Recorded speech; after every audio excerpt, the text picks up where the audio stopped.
قطعاً براتون پیش اومده که جایی برای کار برید و ازتون سفته بخوان.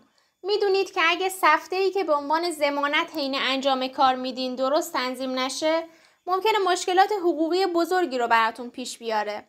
سفته به عنوان یه سند تجاری وقتی در حین کار ازت گرفته میشه باید با مشخصات دقیق تنظیم بشه. و اگه این اطلاعات کامل نباشه و مخصوصاً عبارت حسن انجام کار رو ذکر نکرده باشی، طرف مقابل میتونه از سفته علیهت استفاده کنه، حتی اگه تعهداتت رو به درستی انجام داده باشی. پس توی سفته هایی که بابت کار میدین این موارد رو رعایت کنید و حتما در سفته ذکر کنید که طرف مقابل ملزم به پس دادن سفته بعد از انجام کار یا قرارداد به شماست. تا بعداً طرف مقابل نگه که سفته رو پس نمیدم یا اینکه سفته گم شده.